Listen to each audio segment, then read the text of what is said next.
السلام علیکم۔ ایک نئے ناول کے ساتھ محبت کی قید، بہت ہی رومانٹک گینگسٹر بیسڈ ناول ہے لسنرز، آپ کو پسند آئے گا۔ بڑھتے ہیں آج کے ناول کی جانب۔ رات کی سیاہی ہر طرف پھیلی نیلے آسمان کو اپنی لپیٹ میں لے چکی تھی اور اس سیاہ تاریک آسمان پر سفید چمکتے جگنو اپنی اپنی جگمگاہٹ کے ساتھ ماحول کو اپنے حصار میں گھیرے ہوئے تھے۔ جہاں ہر کوئی نرم گرم بستر میں دبکا خواب خرگوش کے مزے لوٹ رہا تھا، وہیں ایک دل دہلا دینے والا منظر کراچی کے مشہور 7 سٹار ہوٹل کے آنر اجمل جتوئی کے گھر کے لاؤنج کا تھا۔ لاؤنج کے وسط میں رکھی چہر سے بندھا وہ خوف دہشت سے پیلا پڑ گیا تھا۔ اس کی ہراساں نظریں دیوار کے سامنے لگی کھڑی تھی، تھر تھر کانپتی اپنی 17 سالہ بیٹی کی طرف تھی۔ اس کی بیوی اس کی نقاب پوش کے سامنے ہاتھ جوڑ کر روتی معافیاں مانگ رہی تھی۔ پر ان نقاب پوشوں کی زندگی کا سب سے بڑا مقصد، سب سے بڑا خواب آج پایا تکمیل تک پہنچنے والا تھا۔ وہ کیسے پیچھے ہوتے ناممکن، ہلنا نہیں، ورنہ اس کی کھوپڑی اڑا دیں گے۔ ایک نقاب پوش کے آگے بڑھنے پر دوسرے نے عورت کو چوکنا دیکھ کر ہاتھ میں موجود گن اجمل جتوئی کے دماغ پر رکھی، جس کے ہاتھ پاؤں چہر سے بندھے ہوئے تھے اور منہ پر ٹیپ لگایا گیا تھا۔ دوسرے نقاب پوش سامنے دیوار سے لگی گھڑی کی اس چھوٹی سی لڑکی کی طرف دیکھا تھا، جس آنکھیں پہ یہ سب دیکھ کر وحشت سی پھیلی ہوئی تھی اور نازک وجود لرز رہا تھا۔ وہ اپنے ماں باپ کی آواز پر کمرے سے باہر آئی تھی اور سامنے 2 نقاب پوشوں کو اپنے باپ کو کرسی سے بندھے اور گن ان کے سر پر رکھتے اس کی ماں کی طرف خاموش رہنے کا اشارہ کر رہے تھے۔ یہ سب دیکھ کر اس کا دل سوکھے پتے کی طرح لرز رہا تھا، آنکھیں خوف وحشت سے پھیلی ہوئی تھیں۔ ان میں سے ایک کو اپنی طرف بڑھتا دیکھ کر اس کی سانسیں رک گئیں۔ مما، وہ خوف سے سسک اٹھی اور روتی ہوئی اپنی ماں کی طرف دیکھنے لگی اور پھر اس دراز قد نقاب پوش کو جو اس کے بالکل سامنے آ کے رکا تھا، بلکہ اس پر کسی سائے کی طرح پھیل گیا تھا۔ میری بیٹی سے دور رہو، وہ عورت چیخی اور اپنی بیٹی کی طرف لپکنے کرنے کی کوشش کرنے لگی اور اسی پل نقاب پوش نے اس کے شوہر کی ٹانگ کا نشانہ لیا۔ بندوق پر سائلنسر لگا ہونے کی وجہ سے گولی کی آواز ڈھیر کی صورت نکلی تھی۔ وہ عورت بل کھا کر گری اور مڑی اور پھر اپنے شوہر کی درد سے میچی آنکھیں دیکھ کر وہ سسک اٹھی۔ کیوں رو رہے ہو تم دونوں؟ ایسا کیا بگاڑا ہے ہم نے تم دونوں کا؟ وہ عورت روتی ہوئی اس کے آگے ہاتھ جوڑ گئی اور اس شوہر نے درد کی پرواہ کیے بغیر سامنے اپنی بیٹی کی طرف دیکھا، جہاں اب وہ نقاب پوش کھڑا اسے دیکھ رہا تھا۔ یہ سب اپنی بیٹی کے لیے اپنی آنکھوں سے دیکھنا ایک باپ کے لیے مرنے کا مقام ہے۔ اس لڑکی کے سامنے کھڑے نقاب پوش نے انگلی اٹھائی اور اس کے پھٹپھڑاتے سرخ لبوں پر رکھی۔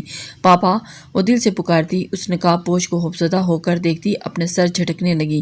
اس کی اس حرکت پر گلبز میں موجود اس کے ہاتھ کی انگلی نے بے دردی سے اس کا نچلا لب مسل دیا۔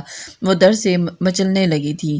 نام کیا ہے تمہارا؟ بھاری روبدار آواز پر وہ سانسیں روک کر روتی اپنے باپ کو دیکھنے لگی، جو اب اسی کمرے میں جانے کا اشارہ کر رہا تھا۔ پھر اس کی نظریں اپنے باپ کی ٹانگ سے رستے خون پر گئی تھی۔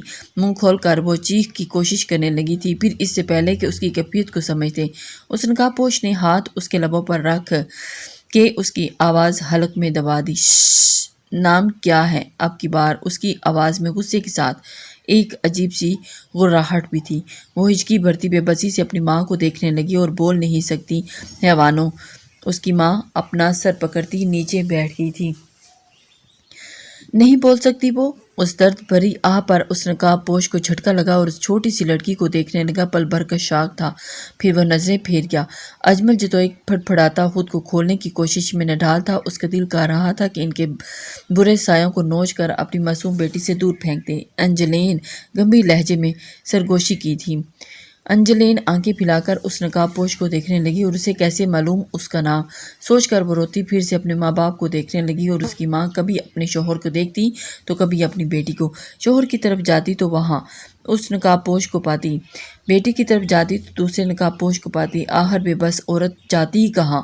انجلین التجا کرتی آنکھوں سے دیکھتی پلیز پر سرخ لبوں پر حرکت دینے لگی۔ یہ دیکھتے ہی اس نقاب پوش نے اس کے سرخ سفید رخسار پر انگلیاں رکھیں اور انہیں سہلایا۔ اور پھڑپھڑانے لگی۔ وہ اس انجان کا لمس پاتی چیخیں مارنے کے لیے مچلنے لگی تھی۔ وہ نہیں سمجھ پا رہی تھی کہ وہ کیا ارادہ رکھتا ہے، کیونکہ اس کے ساتھ ایسا کر رہا ہے، پر اس کے لمس سے خوف اور وحشت ہو رہی تھی، جس کے لیے وہ چیخ چلا کر اپنے باپ کو بتانا چاہتی تھی کہ اسے ڈر لگ رہا ہے، اسے بچا لیں، یہ مار دے گا اسے چھوڑ دو، ہم سے بدلہ لو، ہم نے جو کیا ہے اس کے لیے ہمیں مار دو، یہ بچی معصوم بچی ہے، جانے دو اسے۔ اس کی روتی ہوئی ماں ہاتھ جوڑے منت سماجت کرنے لگی۔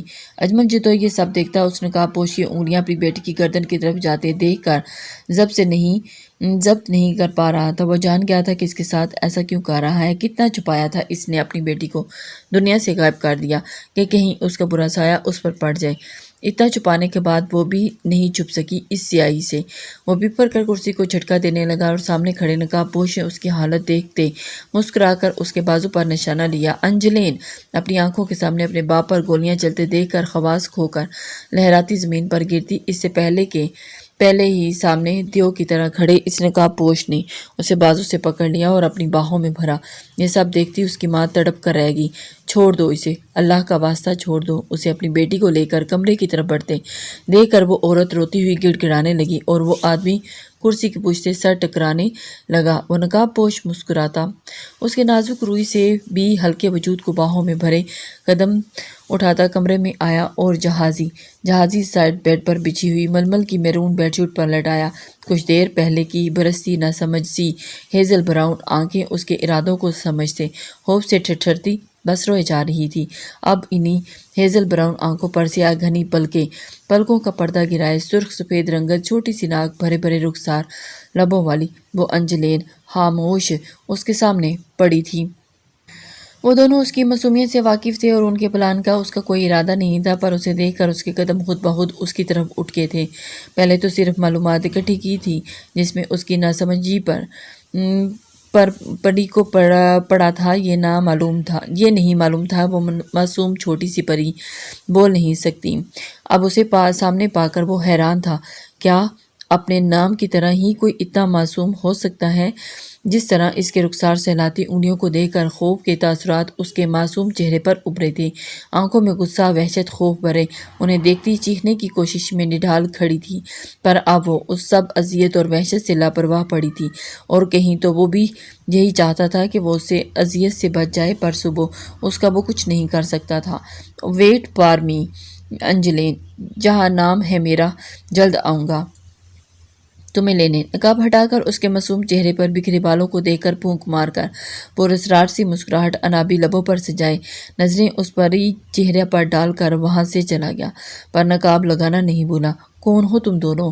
وہ اب تک کئی بار یہ لفظ دہرا چکی تھی، اور اب اس نقاب پوش کو جلدی سے اپنی بیٹی کے کمرے سے واپس آتے دیکھ کر خدا کا شکریہ ادا کرتی ان سے بولی، سیکیورٹی کوئی نہیں تھی جو انہیں روکتی، اور ان کے ارادوں سے اچانک آئے تھے اور اس کے سوئے ہوئے شوہر کو گھسیٹ کر بیڈ سے نیچے پھینکتے باہر لائے اور وہاں پہلے سے ہی رکھی چیئر پر باندھ دیا۔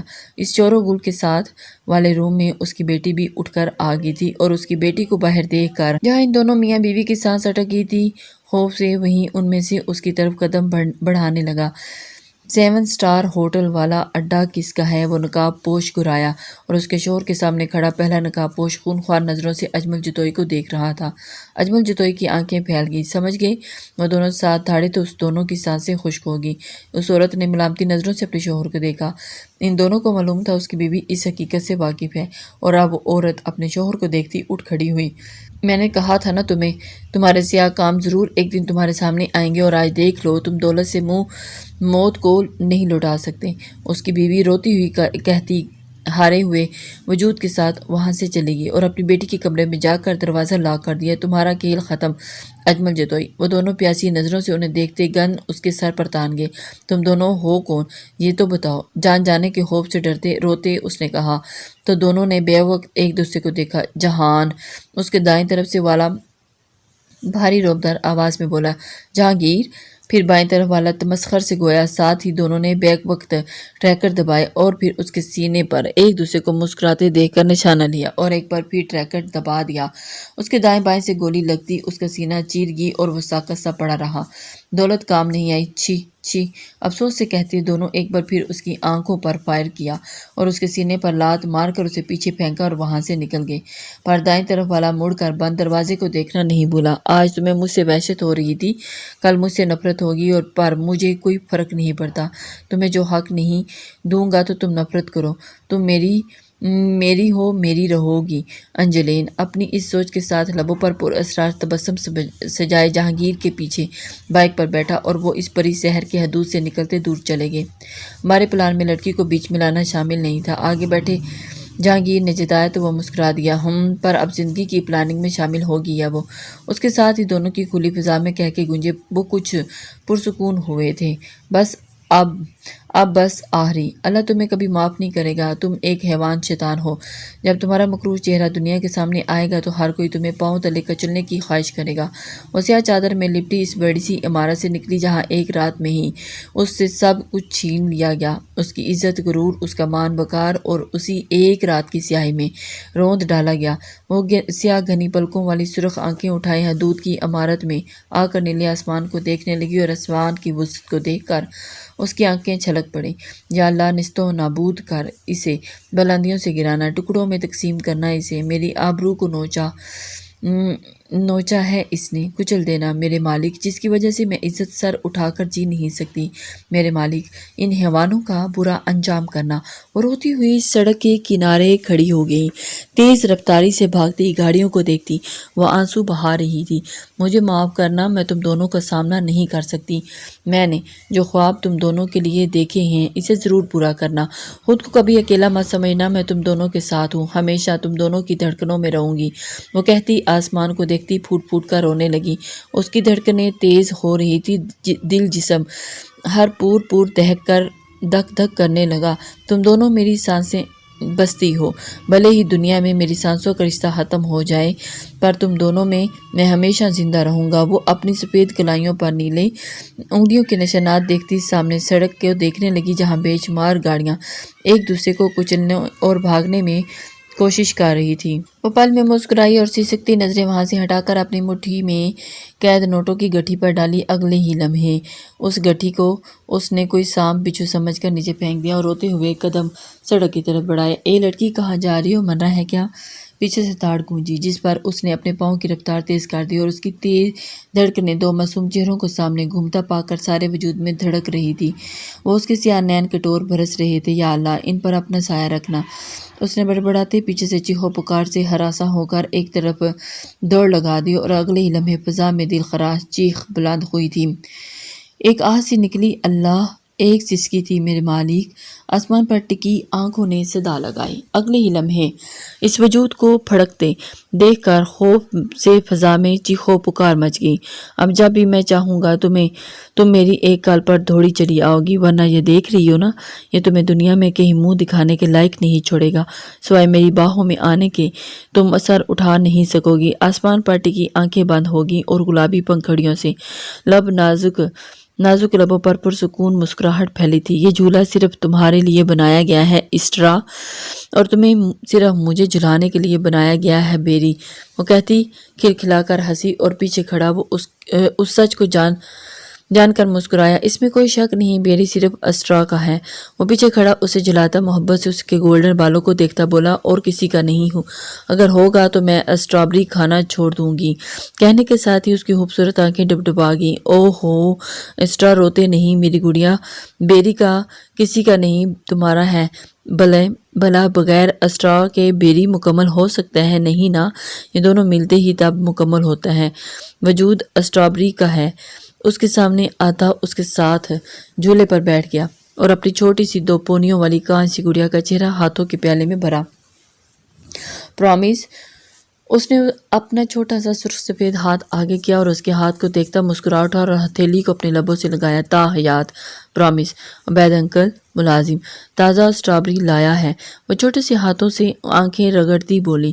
بیری سے اطلاع ملتے ہی آنکھیں میچ کر حلق سے کڑوا گھونٹ انڈیلا نو اس کے سرخ لب پھڑپھڑائے۔ بے چینی سے دیکھتی اپنی توقع کے مطابق لفظ سن کر بھڑک اٹھی۔ تم میرے لیے زندگی کھڑے ہو کر جھولا جھلانے کے لیے تیار ہو، پر صرف ایک اسٹرابری نہیں پسند کرتے بیری، اس کی